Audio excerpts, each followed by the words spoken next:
ជំរាបសួរអតិថិជនទាំងអស់គ្នាដែលចូលចិត្តកូនម៉ូតូត្រៃដែលចង់បានកូនម៉ូតូត្រៃអានេះគឺជាកូនម៉ូតូត្រៃកម្លាំង 110cc ពណ៌ធូរចេកដីហើយនឹងធាក់បច្ចេកម៉ូតូនេះគឺយើងរៀបចំមកភ្ញៀវនៅខេត្តសំពៅលួនខេត្តបាត់ដំបងយើងតម្លើងរួចរាល់ហើយអានេះគឺថ្មីច្រើនតែម្ដងពណ៌ធូរចេក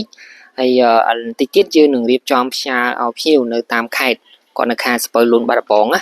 ហើយម៉ូតូជាក់ស្ដែងរបស់យើងគឺប៉ុណ្ណឹងណាគឺប៉ុណ្ណឹងដីហើយនឹងធាក់បច្ចេកចឹងហើយបងប្អូនដែលចង់បានចង់សួរព័ត៌មានចង់មកមើលអីគឺបានណាបានទាំងអស់បើសិនជានៅតាមបណ្ដាខេត្តយើងនឹងផ្សាយតាមរយៈបុនធម្មឬក៏បងមានឡានស្គាល់យើងនឹងដឹកដល់ឡានឲ្យបងតែបើផ្សាយតាមរយៈបុនធម្មបងពេលលុយមកគឺយើងនឹងផ្សាយវ៉ាន់ផ្សាយម៉ូតូទៅ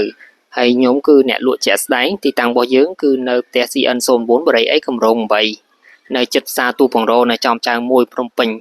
បងប្អូនចង់បានគឺអាចមកមើលបានមកមើលក៏បានឬក៏បងចង់មើលវីដេអូមើលរូបភាពច្បាស់លាស់ចង់បញ្ជាក់ឡើងណាយើងថតវីដេអូថតរូបភាពបញ្ជាក់មួយបងបញ្ចប់បងចង់បានយើងផ្សាយតាមបណ្ដាខេត្តក៏បានដែរផ្សាយតាមរយៈបុនធម្មឬផ្សាយតាមឡានទៅគឺបានដូចគ្នាណាហើយខាងយើងគឺមានលក់ពិតប្រកបមែននេះគឺ 110cc អានេះយើងរៀបចំមកភ្ញៀវពណ៌ធូរចេកយើងនឹងផ្សាយគាត់តាមខេត្តវងកង់របស់វាគឺ12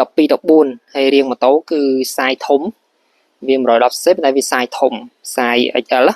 ចឹងបងប្អូនចង់បានគឺអាចជិះបានអាចមកមើលបានអានេះយើងអាចជិះបានចាប់ពី12ឆ្នាំឡើងទៅដល់មនុស្សធំក៏អាចជិះបានដែរចឹងហើយវាត្រូវទម្ងន់បាន160 170គីឡូដីហើយនឹងធាក់បច្ចេកប្រើសាំងសុតចឹងងាយស្រួលប្រើងាយស្រួលជិះបាទចឹងបងប្អូនចង់បានអាចមកមើលបានណាបាទសូមអរគុណ